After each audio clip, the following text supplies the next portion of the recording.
कि एनडीए की कल दिल्ली में बैठक हुई। बीजेपी के राष्ट्रीय अध्यक्ष जेपी नड्डा के घर पर हुई बैठक में केंद्रीय गृह मंत्री अमित शाह मौजूद रहे। बैठक में आंध्र प्रदेश के मुख्यमंत्री और तेलुगु देशम पार्टी के अध्यक्ष चंद्रबाबू नायडू, अपना दल की अनुप्रिया पटेल, हिंदुस्तानी अवाम मोर्चा के प्रमुख और केंद्रीय मंत्री जीतन राम मांझी, जनता दल के एचडी कुमारस्वामी, जन स्वराज शक्ति पार्टी प्रमुख विनय कोरे पहुंचे। बैठक में जहां एनडीए दलों के लगभग सभी प्रमुख नेता मौजूद थे, वहीं एनसीपी नेता अनुपस्थित थे। बैठक में शिवसेना नेता और केंद्रीय मंत्री प्रताप राव जाधव मौजूद थे।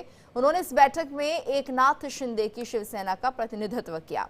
हालांकि बैठक से अजित पवार की अगुवाई वाली एनसीपी से कोई नहीं आया। एनसीपी नेताओं की बैठक में गैर मौजूदगी चर्चा का विषय बन गई है और इसी पर बात करने के लिए हमारे साथ खास मेहमान भी जुड़े हुए हैं।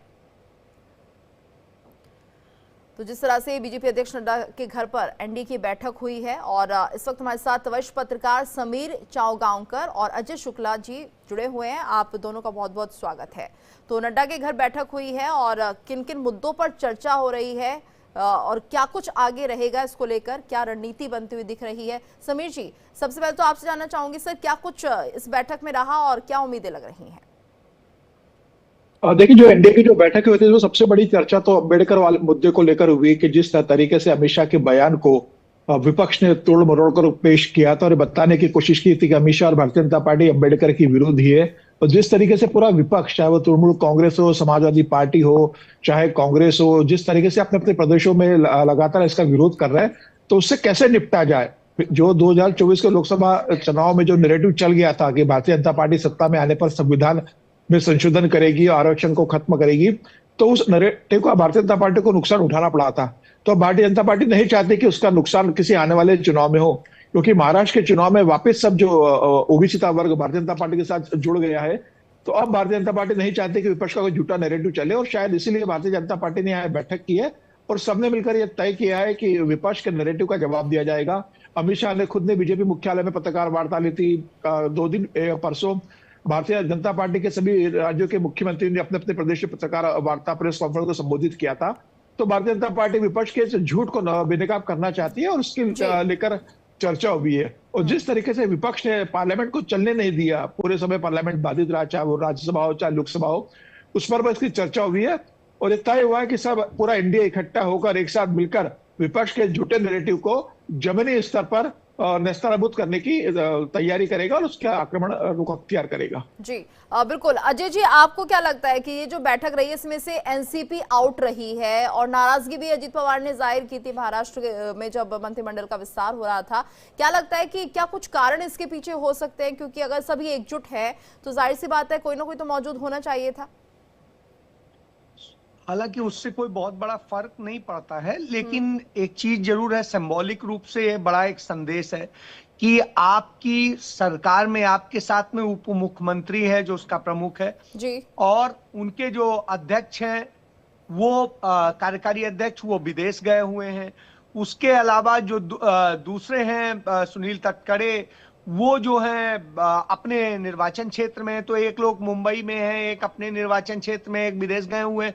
तो ऐसी स्थिति में यदि कोई भी एक व्यक्ति यदि सम्मिलित नहीं होता है तो निश्चित रूप से कहीं ना कहीं नाराजगी का एक संकेत है और यह बताता है कि सब कुछ बिल्कुल ठीक नहीं चल रहा है। दूसरा एक और विषय है कि जिस तरीके से डॉक्टर भीमराव अंबेडकर का अपमान हुआ है भारतीय जनता पार्टी संसद में किया है और अमित शाह जिसके लिए आरोपी हैं, तो स्वाभाविक सी बात है वो मुद्दा एक गंभीर है और वो महाराष्ट्र में बड़ा मायने रखता है।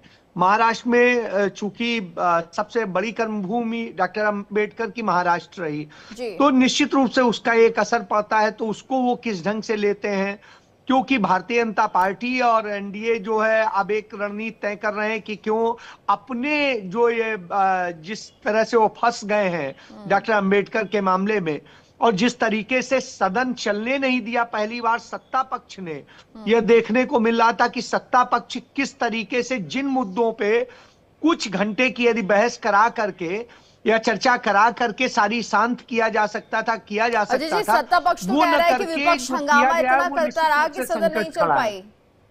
सत्ता क्या पक्ष कह कह रहा रहे है कि विपक्ष ने इतना हंगामा किया कि सदन नहीं चल पाई, वरना ना जाने कितने बिल पास होते। गीतू गीतू सबसे बड़ी बात यह है कि सदन चला क्यों नहीं, इसके लिए भी तो देखना पड़ेगा कि विपक्ष ने विरोध क्यों किया। जो विरोध के कारण थे, जिन पर चर्चा के लिए मांग की गई थी, यदि चर्चा नहीं कराई जाएगी तो विपक्ष के पास में इसके अलावा और साधन क्या बचता है।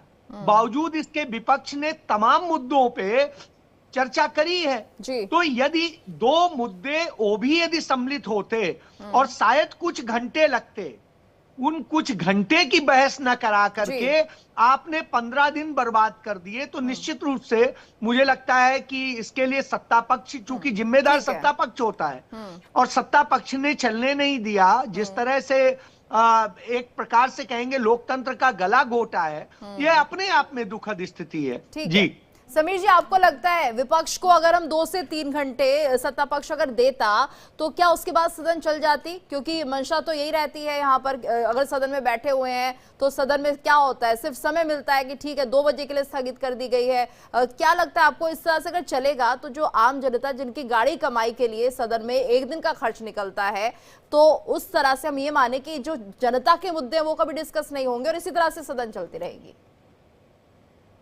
देखिए, पार्लियामेंट का सेशन क्यों बुलाया जाता है? पार्लियामेंट का सेशन तो सरकार बुलाती है ना, साल में 3 बार लगता है। और विपक्ष की जिम्मेदारी है कि अगर सरकार किसी मुद्दे पे असफल है, सरकार को घेरना है, तो विपक्ष को तो एक मंच मिलता है जब वो सरकार से प्रश्न पूछे, सरकार उसका सदन में जवाब देती है। अगर विपक्ष सदन को चलने नहीं देगा, विपक्षी अगर जी ठीक है समीर जी, आप कह रहे हैं कि विपक्ष सदन को चलने नहीं देगा, अजय जी कह रहे हैं कि जो सत्ता पक्ष है वो नहीं चलने दे रहा है। चलिए जो भी है, लेकिन फिलहाल ये माना जाए अजय जी कि कुल मिलाकर लोगों के हित के सवाल नहीं पूछे जा रहे हैं और ये जनता के लिए कहीं ना कहीं एक नुकसान वाली बात हो रही है।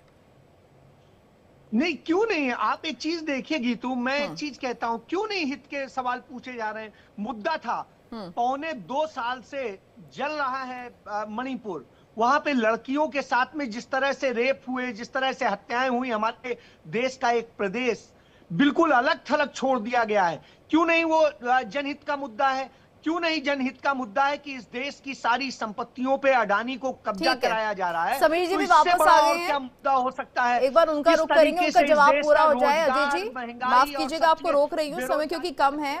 समीर जी का भी विचार जानना चाहेंगे। समीर जी अपनी बात पूरी कीजिए सर। क्या आरोप लग रहे हैं सत्ता पक्ष पर कि मणिपुर पे बात करने से विपक्ष को किसने रोका था? संभल पे बात करने के लिए विपक्ष को किसने रोका था? राहुल गांधी को संभल पे प्रश्न पूछा था, राहुल गांधी संभल चले जाते अपनी बहन प्रियंका के साथ, पुलिस उन्हें वहां जाने देती। जिस दिन अखिलेश यादव समाजवादी पार्टी संभल पे चर्चा करती है लोकसभा में, राहुल गांधी उस समय सदन के बाहर रहते हैं, तो राहुल गांधी को तो उसके विपक्ष के नेता है, उसको लीड लेना चाहिए थे। मणिपुर पे चर्चा करते, संभल पे चर्चा करते, जिस मुद्दे पर वो चर्चा करना चाहते थे वो चर्चा करना चाहिए था।